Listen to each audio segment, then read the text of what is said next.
So they're saying black Americans have double the medical debt of white Americans. I don't know how I feel about this article. This is another one that I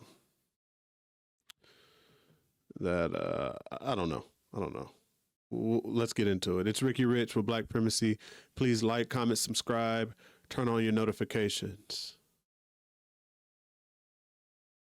So this report is, I was looking at this. It's describing why. Let me see if I can make this bigger or not. Okay, there we go. Now we could all read it. It's talking about why Black Americans have double the medical debt. And I'm gonna skip through some of this because I want to get to the point. Here. It's saying 20 million people, or 8% of all U.S. adults, owe at least $250 in medical debt. That's silly. Okay.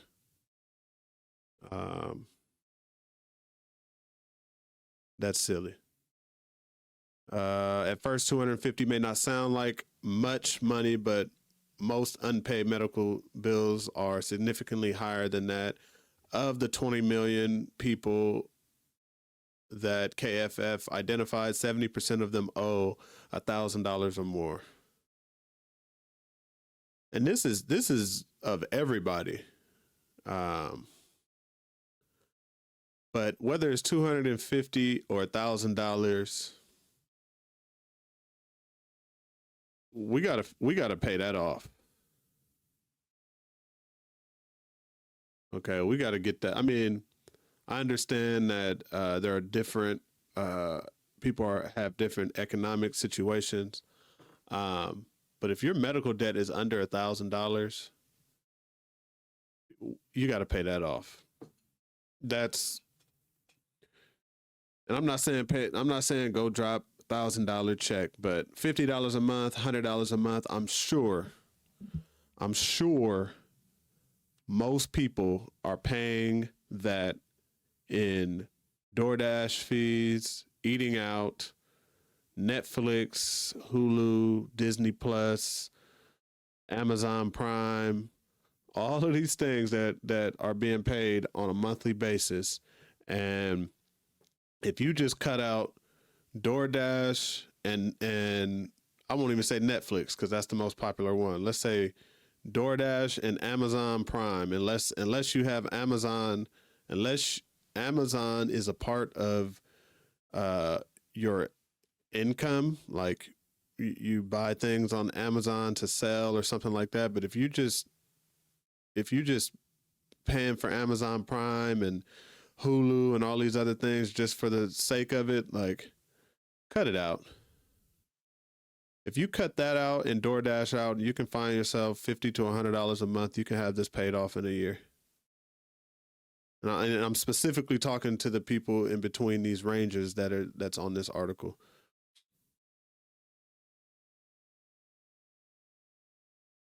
You know, and for those of us who go out a couple of times a month or every weekend, you already know you can get that paid off. I'm trying to figure out, and again, I want you all to leave a comment. Correct me if I'm wrong, but I'm trying to figure out what would realistically be stopping people, this 8% of people. Now, like I said, I understand some people have,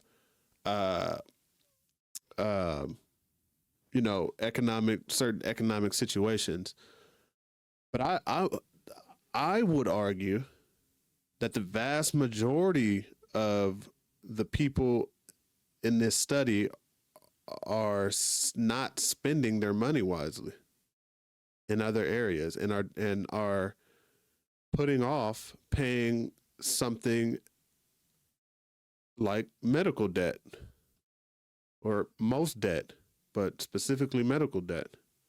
And do you all know that medical debt is the number one cause for bankruptcy. So why would you even want to play with that? First of all, and then they get into some of the statistics we know. Yes, this is all accurate regarding the wage disparity. I definitely 100% understand that and agree with that. Um, but I'm sorry, I'm not going to. This is not going to be like some sort of like pity party article. Like, nah.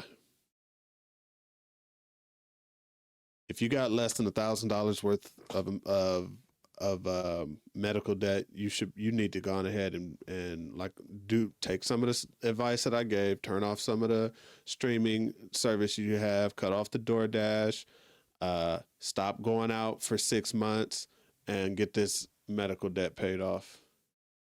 Okay, you're not talking to somebody who, when I got laid off back in 2014, 2015. I had to just go out and pay $250 a month for medical. It was $250, and then dental was $50. So I was paying $300 a month on unemployment, and had to.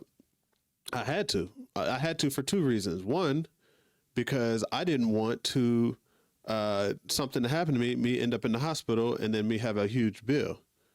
And two, I wanted to be able to take care of myself while I was out. I was out of work for 18 months. I paid $300 a month for 18 months. You do the math. Okay, so I'm not coming from a standpoint of always having coverage and not understanding the struggles. Oh, I understand the struggles, but you got to prioritize. I prioritize, and guess what? I was paying that. At the time, I was riding my motorcycle every day. I fell off my motorcycle and broke my foot. But guess what? Guess what? Guess who had insurance, right? I'm laid off, no job. I'm hustling, and fell off my motorcycle, broke my foot on the 105 freeway out here in LA. And guess what?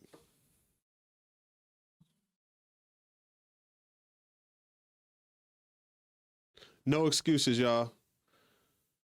No excuses. I don't even like those types of statistics, because they you like I said, you're talking between 250 $1,000. It's 2024. I think, again, I want you all to leave me a comment if you disagree, but I would think that most people in that survey that they pulled have the ability. They're just choosing to spend it on other things that they don't necessarily need. So that's just my opinion. I'm just one person. It's Ricky Rich with Black Primacy. Please like, comment, subscribe, turn on your notifications.